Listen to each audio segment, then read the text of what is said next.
세계는 넓고 이슈는 많다. 우리의 시야를 국제적으로 넓혀보겠습니다. 국내 뉴스, 국제 이슈 다 덤벼라. 지금은 글로벌 시대.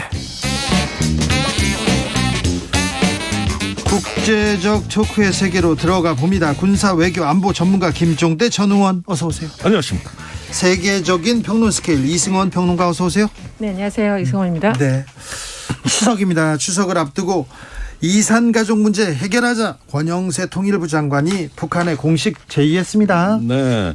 아니, 저는 훌륭한 제안이라고 봅니다. 이산가족 문제 또 명절을 앞두고. 명절 때는 만나야 되는데요. 얼마나 절박하겠습니까? 네. 그런 면에서 이제 생존해 계신 분도 4만 명 조금 더 되는데 이제 이분들한테는 더 이상 기회가 없어요. 그래서 그걸 대변한다는 차원에서는 전 좋게 보고 있는데 단 이산가족 문제는 굉장히 북한이 소극적입니다. 그래요? 예, 아시다시피 항상 이건 남측의 요구였지 북쪽은 안 하려는 아젠다였는데 왜 그러냐면은 북쪽에서는 이산가족이 차별의 대상이거든요.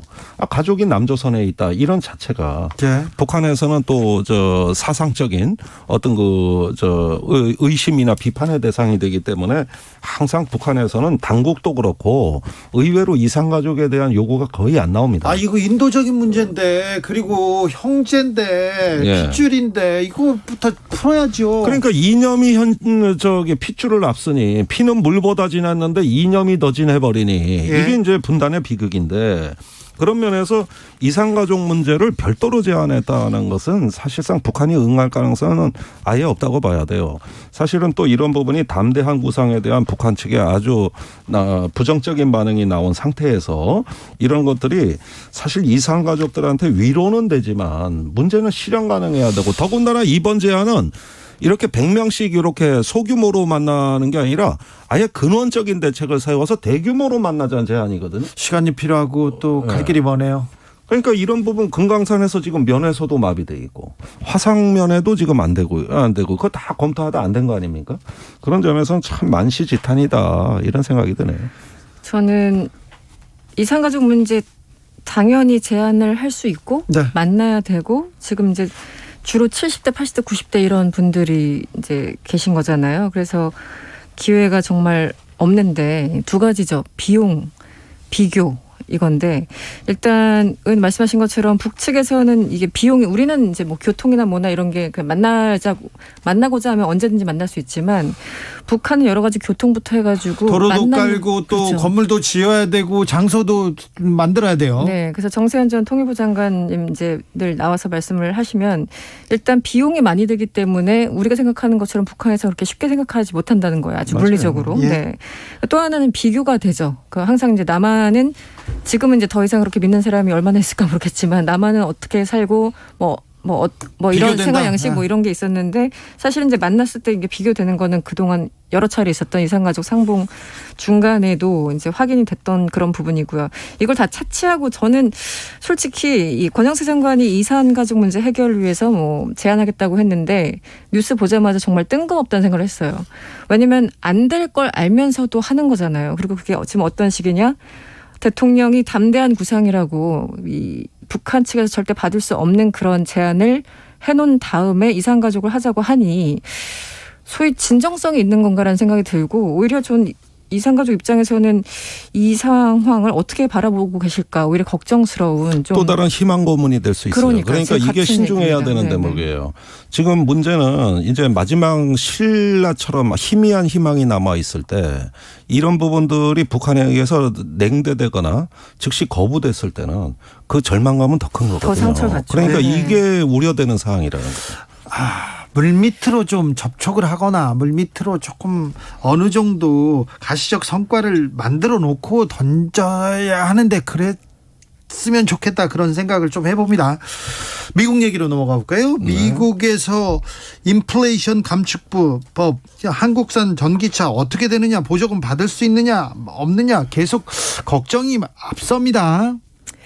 지금 이제 쭉 흐름을 보시면 지난 16일에 바이든 대통령이 서명하고 이제 공포를 한 상황이죠. 그래서 예? 이제 인플레이션 감축법으로 인해서 우리나라 이제 자동차 뭐 배터리 부분에서 굉장한 피해가 이제 예상되는 것이고요. 네. 그래서 지난 현지 시간 8월 31일부터 9월 1일까지 하와이에서 한미일 안보수장이 만납니다. 김성한 우리 실장과 이제 백악관의 설리번 외교안보 국가안보 보좌관 이렇게 네. 등등해서 한미일이 만났는데 이 자리에서도 북핵 문제나 뭐 지역 문제뿐만 아니라 이 인플레이션 감축 법안에 대해서 얘기를 했어요. 그만큼 중요한 사안이라는 거죠. 예. 그런데 당시 그 김성환 실장의 카운터파트였던 설리번 국가안보 보좌관이 이런 얘기를 합니다. 우리 모두 집에 돌아가서 IRA 그러니까 그 인플레이션 감축법 여기에 대해서 숙독을 다시 한번 해보자 이렇게 얘기를 했고요. 네. 뒤에 나온 얘기가 더 중요합니다. 이 법은 전기차에 국한된 법이라기보다는 자유주의 국가들 간의 공급망 문제를 어떻게 재정립해 나갈 것인가 하는 문제다라고 이제 뒤에 토를 달았어요. 이 얘기는 사실은 우리가 우려하는 것만큼 그렇게 귀담아듣지 않았다라는 뜻으로 저는 해석이 되거든요. 예. 설리번 그 보좌관이. 그래서 여기에 대해서 이제 우리 정부가 워낙 이제 반발을 하니까 나중에 와서 지난 6일에는 그 NSC의 전략소통조장관이라는 분이 계세요. 존 컵이라는 분인데 이분이 이제 화상 브리핑을 하면서 동맹국 대 우려를 심각하게 받아들이고 있다. 그냥 이 정도 얘기를 했고 그다음 7일 날 나왔던 뉴스가 우리 안덕근 통상교섭본부장의 캐서린 타이 그 USTR 대표 무역대표부를 만나지 않았습니까? 대표를. 그래서 거기서 이제 나왔던 게 마지막 하나 협의체를 구성하기로 합의했다 이런 흐름들이거든요. 그러니까 지금 일주일 사이에 벌어진 일입니다. 그런데 지금 우리가 원하는 거는 우리가 뭐 한동훈 장관이 늘 이제 시행령을 언급하셔서 그런지 시행령 국가가 됐잖아요. 대한민국이 어느 순간. 근데 미국도 시행령 국가로 가능하다고 가능성과 희망을 품고 있는 것처럼 보이는데 그거 쉽지 않을 텐데요. 네, 이미 거기는 법을 통과했기 때문에 우리가 원하는 법조항을 이제 바꾸기 위해서는 법을 바꿔야 되는데 지금 그렇지 않기 때문에 시행령으로도 어떻게 좀 조절을 해볼 수 있겠다라는 게 통상교섭본부장의 얘기예요. 네. 이게 그러니까 우리는 희망을 갖고 있는 거죠. 그런데요. 네. 또 희망 고문 시작. 이 문제는요. 전기차 보조금 문제 이 문제 해결하지 못하면 지금 윤석열 정부에서 지난 정부에 무너졌던 한미 관계 공조 지금 최고조로 올려놨다 얘기 그렇게 지금 선전하고 있는데 바로 뒤통수 맞았다 이렇게 얘기가 나오기 때문에 이 문제 잘 못 풀면 바로 비판 나옵니다. 그러니까 7월에 반도체법이 통과되는 걸 보고도 8월에 또 당했다는 게 저로서는 어이가 없는 거거든요. 전혀 모니터링이 안 됐어요. 그리고 제이크 설리반 그 백악관 안보보좌관 얘기는 아니 한국이 왜 항의하지? 내용 파악이 전혀 안 돼 있는 거예요. 뉘앙스가. 그러니까 그 전에 의제화한 적이 없다는 거예요. 이걸 한국이 미국 정부에 네. 의제화한 적이 없을 때 나오는 반응이에요. 이거 문제 제기도 안 했다는 거예요? 예, 아니 보십시오. 이것도 법이 통과되고 근한 적이 8월 말이 돼서 그러니까 열흘도 더 지나서 우리 안보실장이 미국 제이크 설리반을 만난 겁니다. 네. 거의 보름이 지나서예요. 그 다음에 산업부 장관이 9월 초에 간 거거든요. 아니 믿을 수 없이 느려요.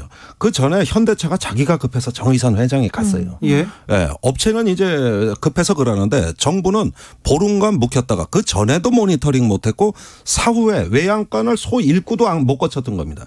그런데 5월에 정상회담 선언문에 뭐라고 써 있습니까? 한국과 미국은 반도체, 배터리, 뭐 또 핵심 광물 이런 어떤 것에 대한 회복 탄력성 있는 안정적 공급망을 같이 도모하기로 했다고 정상회담 선언문에 나와 있어요. 네.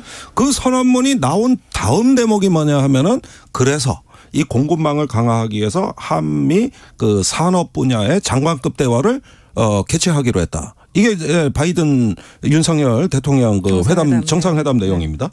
했습니까? 산업부 장관 인재 간다는 거예요. 그러니까 정상회담 끝나고 넉 달이 넘도록 아직까지도 그 회의가 개최된 적이 없고 협의체는 앞으로 만든다는 얘기입니다. 그렇죠. 네. 그럼 결국은 어떻게 되는 거냐? 처음에 이것이 모니터링 됐다는 흔적이 지금 전혀 안 보이고 있고 그다음에 모니터링 됐다 하더라도 이 문제에 대한 어떤 그 능동적인 대응을 준비하지 못했다는 것도 지금도 나오는 거고 그리고 나서 이제 와서 그 정상회담에서 약속한 대화하러 이제 간다는 거거든요. 넉 달 동안 손 놓고 있었던 거죠. 이게 진짜 이 문제가 전혀 모니터링 안 됐죠. 그러니까 우리 뭐 산업부가 됐든 외교부가 됐든 주미대사관이 됐든 하여튼 다 그냥 넉놓고 있었다는 겁니다. 그 법이 통과되는데. 그런데 정확하게 비교를 할 게 있죠. 캐나다와 일본은 달랐습니다. 이 사람들은 발빠르게 로비에 들어간 거예요. 그래서 원래 당초에서 의회에서 논의되던 법안에는 미국에서만 생산되는 이런 좀 강력한 조항이 있었는데 캐나다에서 아니 그거 말고 북미 지역에서 생산되는 네, 이라고 바꿨죠. 일본 같은 경우는 노조 없는 기업에 대해서 불이익을 준다는 그 조항이 있는 걸 미리 알고 캐치하고 이 조항을 삭제해버리는데 로비가 성공을 합니다. 예. 그래서 관련국들이 이렇게 발빠르게 나가고 있는 동안 우리는 도대체 뭘 하고 있었는지 도무지 모르겠고 그러니까 뭐 윤 대통령이 지금 펠로시 안 만나고 이런 거 아니냐 이런 얘기가 뒤에 아니 나오고 있는 건데. 펠로시 의장이 한국에 네. 온 게 8월 3일 날 밤인데 4일 날부터 일정이 시작됐어요. 그렇죠. 그런데 이 열흘 지나가지고 미 하원하고 이게 법안이 다 통과됩니다.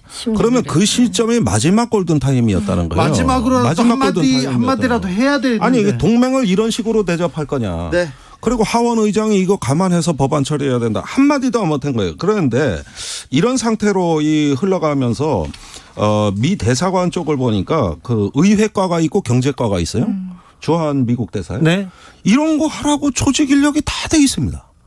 그래가지고 1년 내 모니터링 하는 거고 미 의회도 자주 들어가거든요. 네. 그러면은 이런 보고가 그 미국에서 한국 본국으로 안 왔을 리가 없고 그 다음에 그걸 갖다가 보고가 안 됐을 리도 없는 거예요.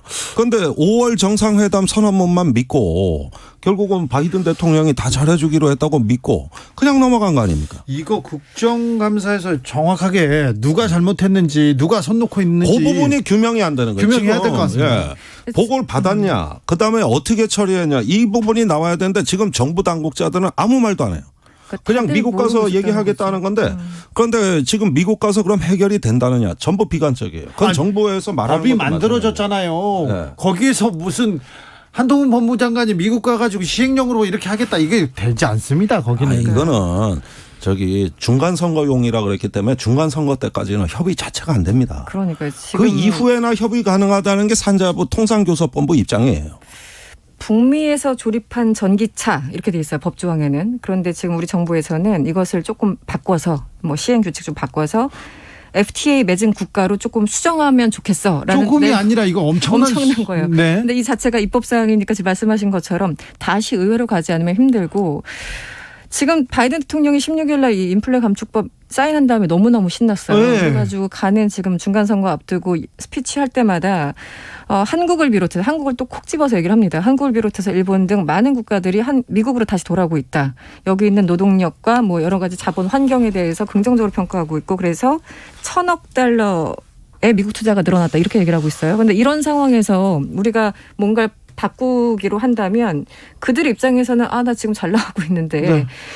바꿀 수 없다라는 입장이겠죠. 아니 네. 미국에 우리 기업들이 엄청난 투자를 한다면서요. 조 바이든 대통령 한국 왔을 때 현대차 정의선 회장 불러다가 얘기했잖아요. 그리고는 실망시키지 않겠다. 네, 계속 얘기해놓고 이제서야 뒤통수를 팡 때리는 것 같은데. 이거 외교 참사입니다. 외교 참사. 예, 2016년에 중국이 한국 규제했던 것보다 더 심해요. 사드 때문에 있었던 파동보다 더 심해요. 이거 물어봐야 되겠습니다. 주한미군 군장비 사드 기지 반입됐습니다. 아이고 한중관계 다시 얼어붙는 거 아닌가 걱정됩니다. 그러니까 원래 윤석열 정부는 사드 운영을 정상화한다는 공약을 내걸었는데 지금 그 사드 기지가 8월 말까지 원래 정상화된다 그랬어요. 그런데 이 마찰이 있는 바람에 조금 문제가 생긴 것 같습니다만은 이때 대통령실이 새로운 메시지를 낸 겁니다. 7월에. 네. 한중 30주년 그걸 앞두고 예. 이거는 사드 운용의 정상화가 아니라 사드 기지의 정상화다. 네. 이건 중국을 의식해 가지고 정상화를 하긴 하되 중국을 안 건드리려는 제스처를 쓴 겁니다. 예. 그러면 기지 정상화하고 운영 정상화가 뭐가 다르냐? 기지 정상화는 환경 영향 평가해 가지고 네. 거기 시설 짓고 생활 편의 시설 짓고 전력 고압선 안정적으로 주겠다는 얘기예요. 그러면서 이 사드 레이더는 여전히 중국을 안 보도록 한다. 그게 운영 정상화는 아니다. 이렇게 얘기를 해버린 거란 말입니다. 역시 회색지대로 들어간 거죠. 그렇게 보면은 중국은 이 부분에서 사드 3불 1한이라 그랬는데 1한이 뭐냐 하면은 그 레이더가 중국을 감시하지 못하도록 해달라는 거거든요. 그걸 한국 정부가 선서했다는 거예요. 그러니까 그 부분을 문제 삼으니까 그 운용 정상은 아니다. 이렇게 해가지고 이게 회색지대로 들어갔는데 단지 뭐가 달라지느냐. 이렇게 해서 기지 정상화가 되면은 임시 배치된 사드가 상설 배치로 바뀌는 겁니다. 네, 지금까지는 그렇죠. 임시 배치였다고요. 네. 그러나 이제는 영구적으로 가는 거예요. 그것이 의미가 달라지는 거죠. 그래서 그 의미로 차단하려고 하고 운용은 바뀌는 게 없다. 전략적 상황은 아니다. 이러는데 문제는 중국의 해석입니다. 중국이 실제 어떻게 그렇게 보느냐죠. 판단하느냐에 따라서 또 한중 관계 어디로 갈지 그 한중 관계 지금 현재 상황을 낱낱이 보여준 거는 지난 5월이었습니까? 그 첫 번째 이제 박진 외교장관과 왕이 부장이 화상으로 처음으로 이제 면담을 하고 그 이후에는 지난 8월 9일에 양자 면대면으로 만났죠. 네. 그 당시 나왔던 워딩들 보면은 지금 한중 사이가 굉장히 안 좋다라는 걸 이미 인지하고 있고 지금 뭔가 이 한국이 이쪽 동아시아 외교의 일종의 각축장이 된 것 같아요. 그래서 이번 달 15일인가에 이 미국 공산당 권력 3위죠. 이 리잔수 상무위원장이 네. 방한을 합니다. 그래서 형식상은 베이징 올림픽 때 박병석 의장이 왔으니까 거기에 대한 답방으로 이제 온다는 건데 방한단이 무려 66명이래요. 지금 그러니까 여기 와서 그냥 가시지는 않겠죠. 66명 데리고 와서 저기는 뭐라도 하겠다는 뜻인데 여기서 도대체 어떤 얘기들이 나올지 다시 한번 사드에 대해서 부딪힌다면 지난 한중 외교장관 회담처럼 굉장히 냉랭한 분위기가 될 것 같고 그래서 우리 정부가 어느 정도 준비가 되어 있는지 일단 궁금하고 그다음에 이제 그 해리스 부통령이 한국에 온다는 거 아닙니까? 29일에. 그러니까 이번 달에 참 많은 분들이 중요한 분들이 오는 거예요. 오네요. 중국에서도 오고 네. 미국에서도 오고 그리고 중간에 또 유엔 총회 연설도 있고요. 거기서는 또 바이든 대통령과 어떻게 조우할지 모르겠죠. 그래서 이런 사드뿐만 아니라 공급망 문제, 이 뭐 치포 동맹 등등 해서 정부가 정확한 답변이 준비되어 있는지가 저는 개인적으로 굉장히 걱정스럽습니다. 9월이 한국 외교에 굉장히 중요한 시기가 될 것 같습니다. 좀 제발 잘 해주시기를 좀 부탁드리겠습니다. 이근우님께서 와 꿋꿋하고 시원하신 두 분 반갑습니다 얘기합니다. 그런데요 이거 물어보고 싶었습니다. 이승원 평론가한테. 네. 영국에서 새 총리로 리즈 트러스 외무장관이 선출됐습니다. 70년대 75년생입니다. 75년생, 네. 여성입니다. 이 의미 어떻게 봐야 됩니까? 일단 대처와 테리사 메이 이어서 세 번째 여성 네. 총리고요. 그리고 40대로는 처음이라고 합니다. 예. 그리고 이번에 첫 일성이 경제, 에너지, 보건 이 세 가지가 우선 과제였어요. 그래서 이제 경제 문제와 에너지 문제, 보건 문제 다 중요한데 지금 영국 경제가 굉장히 안 좋거든요. 예. 예를 들어 이제 인플레이션 같은 경우도 10% 지난 7월 물가 엄청 오르고요. 네, 10% 이상이고 지금 에너지 가격 이런 거 워낙 그 우크라 전쟁 이후에도 너무나 오르고 있고 그래서 경제 전체가 굉장히 안 좋아지고 있어요. 그래서 그런데 네. 그냥 일성으로 감세하겠다, 감세해서 경제 재건하겠다 이렇게 얘기하는데 이게 그 트러스 그게 이제 시민단체나 영국 내 전문가들이 얘기하는 것과 조금 결이 다른데 네. 어쨌든 보수당은 말 그대로 보수당 감세 기조가 항상 유지되는 그런 당이잖아요. 예. 그렇기 때문에 그 상대였던 이게 리시 수낙 당시 이제 재무장관 인도계 네, 인도계 그분은 증세를 하겠다라는 거였고 이 트러스 같은 경우는 감세를 하겠다라는 건데 결국 당원들은 이 트러스에 손을 들어준 겁니다. 증세는 인기가 없어요 어디서나. 그렇기도 하죠. 그런데 이것이 결국은 저소득층이나 이런 분들한테는 훨씬 더 안 좋은 정책임에도 불구하고 예. 지금 트러스는 보상의 그 기치를 계속 유지하면서 감세를 통해서 기업 성장과 투자를 이끌겠다라는 그런 기조를 계속 어필을 했고 결국은 당원들 이 훨씬 더 이제 트러스를 더 손을 들어준 겁니다. 네. 그렇게 해서 된 거니까 기본적으로 보면은 보수당의 기본적인 그 기조를 유지하고 있다. 두 번째는 전직 그 존슨 총리와 끝까지 의리를 지켰다. 뭐 이런 것도 있고 또 새로운 또 활력 같은 걸 또 필요했겠죠. 여성이고 또 젊고 이런 것들의 어떤 이미지 개선도 또 필요했을 테고 그래서 결국은 40대 첫 여성 총리가 나온 것이 아닌가 싶고요. 이 첫날 워딩 중에 재밌는 게 있었어요. 이 트러스가 현대적이고 빛나는 영국이 될 수 있다. 우리 노력하자라는 건데 네. 이 얘기는 이제 현대적이지 않다는 거잖아요. 영국이 이제 너무 올드하다라는 그 이미지도 있고 실제 본인들도 그걸 알고 있나 봐요. 그렇죠. 그렇기 때문에 현대적이고 빛나는 영국이 될 수 있다고 얘기하는데 뭔가 좀 씁쓸했습니다. 네. 어떻게 보셨어요 트러스? 그래서 일단 지정학적 위기에다가 지금 어떤 그 경제적인 에너지 위기까지 그 중첩이 돼 있는 상황이란 말입니다. 근데 자세히 보면은 지금 영국이 그 EU에서 브렉시트라고 그 탈퇴를 하고 에너지 정책이라든가 이런 식량이라든가 이런 거에 대한 총체적 국가 정책에 지금 막바지에 왔어요. 사실 에너지 정책은 천수답입니다. 멀쩡하던 가스 저장 시설 다 없애버렸어요. 네. 그러는데 가스 저장 시설이 이제 절실하게 필요해진 거예요. 그러니까 이제는 하늘에서 에너지가 떨어지기만, 에너지 가격 내리기만 기다리는 거 외에는 방법이 없도록 스스로를 밀어놓고 그다음에 어떤 유럽연합에서 탈퇴하면서 각 국가 간의 공조라든가 연대해가지고 문제를 같이 풀어나갈 수 있는 이런 다자적이고 국제적인 접근의 경로를 스스로 많이 차단해놨단 말이에요. 그런 상태에서 식량과 에너지 위기가 동시에 겹친다는 거거든요. 그러니까 결국은 이 감세를 주장하는 보수 우파의 어떤 기조가 다시 어떤 주류가 됐다는 건 뭐냐면은 이제 생존 전략으로 간 겁니다. 복지라든가 불평등 해소라든가 이런 여러 가지 어떤 사회적 문제 해결보다는 일단은 국가를 살리고 보자.